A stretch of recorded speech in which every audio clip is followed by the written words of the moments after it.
I'm Curt Bowers, U.S. Army chaplain with the rank of colonel, and I retired in 1984.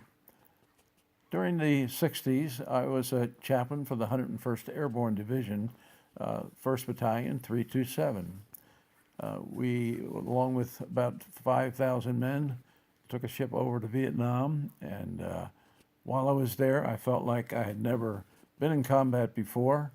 I was enlisted man for a couple of years, but never went to Korea as a combat infantryman. So I had not experienced what it's like to be in combat. So I figured that I should go out with the troops and see what's going on. And in the early stages of the war, it wasn't too bad. Usually things were pretty quiet, and it was never in any danger or anything like that. But God was good to me, and I really felt like the Lord was looking over me.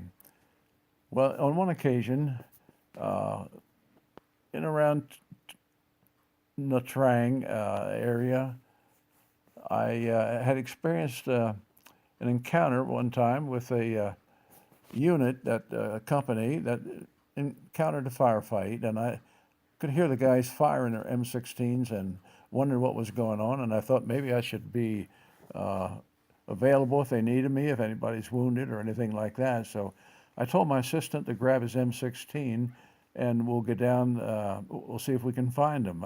I thought they were very, very close, so I didn't feel any danger or anything. But the longer we walked, the farther off the firefight was aggressively moving away from us. And my assistant and I noticed that some of the people were looking at us with hostile looks. And I said to my assistant, I think it's probably time that we get back. I don't think we're going to find them. And about that time, 3 men in black pajamas came around the corner in the village and stood right in front of us. They were armed, and one of them had a public address system.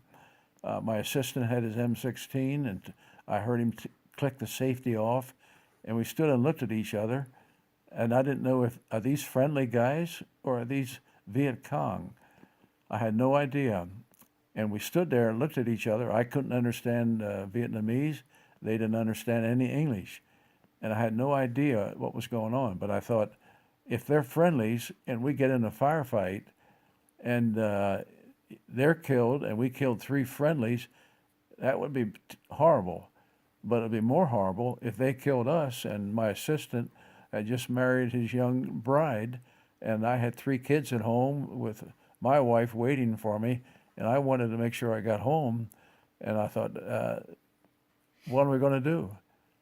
Excruciating dilemma.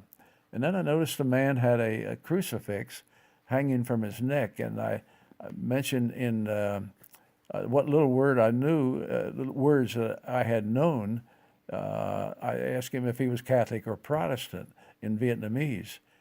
And I noticed he was Catholic if he had a crucifix on. So he had the crucifix on, and I sort of felt relieved. And I thought, well, maybe this is the time to extricate myself, because they didn't know if I had troops behind me to back me up, and I didn't know if they had Viet Cong behind them to back them up. So I said to my assistant, I said, just sort of take a step back and see what happens. Well, we took a step back, and miracle of miracles, they took a step back. And then we sort of began to shuffle back a little bit more, and they shuffled back more, and they disappeared around just as quickly as they appeared. They disappeared behind the village wall, and I said to my assistant, how fast can you run? And I was 33 at the years of age. He was 23, and I think I beat him all the way back to the command post. And the battalion commander was waiting there and gave me a pretty good reprimand for going out there alone. And I thought I learned a horrible lesson. I found out later on from one of our Special Forces men that that could have been a Viet Cong propaganda team out recruiting people for the Viet Cong. But God was good, and I thought I'll never do that again. So I would go out with only with a huge size force rather than going out alone like that again. So that was a healthy lesson learned. There was one occasion, and I won't take time to share that, where I did get involved in a firefight, and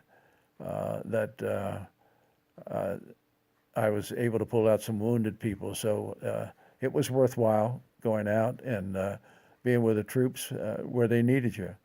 So being a chaplain in the military in the 101st Airborne was one of the unique experiences and pleasures I had to minister in the name of Christ.